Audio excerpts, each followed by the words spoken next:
আজ কিন্তু এই গরমের দিনে একটা মিষ্টি রেসিপি তোমাদের সাথে শেয়ার করতে চলে আসলাম। এটা হচ্ছে মিষ্টি দই। তাহলে দেখে নাও এই রেসিপিটা আমি কিভাবে বানালাম।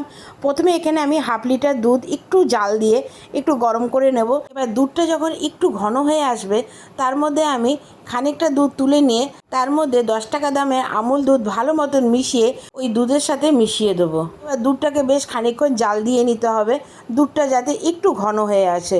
দুধটা যখন ঘন হয়ে আসবে ততক্ষণে আমি দেখো আরেকটা কাজ করে নেব। একটা ছাঁকনিতে খানিকটা টক দই নিয়ে একটু রেখে দেবো, যাতে টক দইয়ের মধ্যে যদি একটু জল থাকে সেটা বেরিয়ে যায়।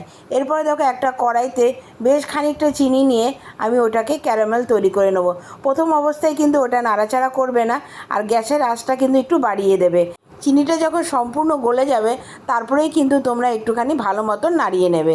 খুব একটা বেশি জাল দিও না, তাহলে কিন্তু তোমাদের এই ক্যারামেলটা তেতো হয়ে যেতে পারে। এরপরে প্রথম অবস্থায় দিয়ে দেবো কিন্তু খানিকটা দুধ, তারপরে মেশানো হয়ে গেলে সম্পূর্ণ দুধটা আমি ওর মধ্যে অ্যাড করে দেবো। এরপরে দেখো ভালো মতন আমি নাড়িয়ে নিয়েছি। এবার চিনির শক্ত ভাবটা থাকলে কিন্তু ভয়ের কোনো ব্যাপার নেই, এটা কিন্তু আস্তে আস্তে গলেই যাবে।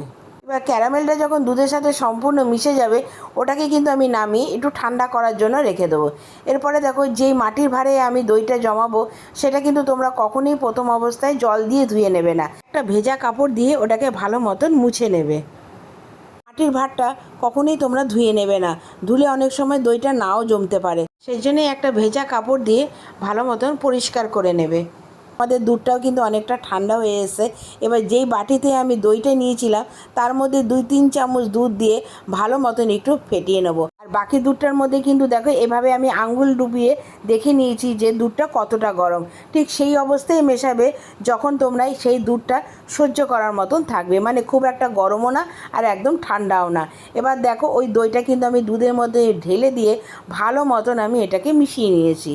দইয়ের সাথে দুধটা কিন্তু ভালো মতন তোমরা মিশিয়ে নেবে।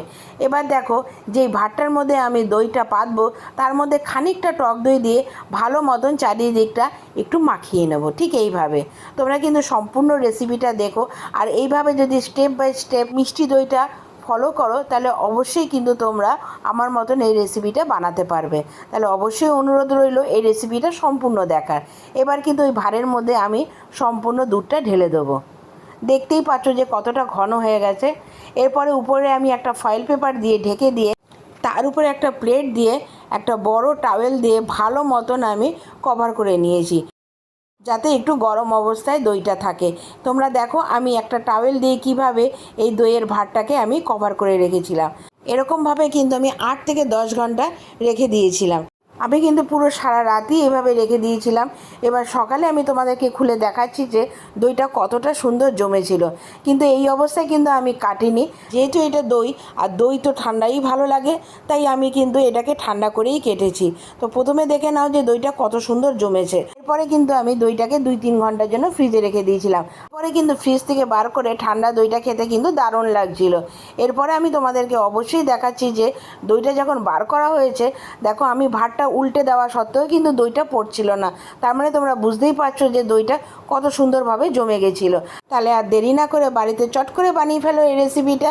আমার রেসিপিটা তোমাদের কেমন লাগলো অবশ্যই কিন্তু আমাকে কমেন্টস করে জানিও। আর আমার রেসিপিটা যদি ভালো লেগে থাকে তাহলে একটা লাইক, কমেন্টস আর এটা বন্ধুদের সাথে শেয়ার করে দিও। আর আমার চ্যানেলটা কিন্তু অবশ্যই সাবস্ক্রাইব করে দিও। আসবো আবার একটা নতুন রেসিপি নিয়ে। কেমন লাগলো কমেন্টস করতে কিন্তু তোমরা ভুলে যেও না। আমি কিন্তু তোমাদের কমেন্টসের অপেক্ষায় থাকি। তোমরা ভালো থাকো, সুস্থ থাকো, আবার দেখা হবে। এখনের জন্য টাটা।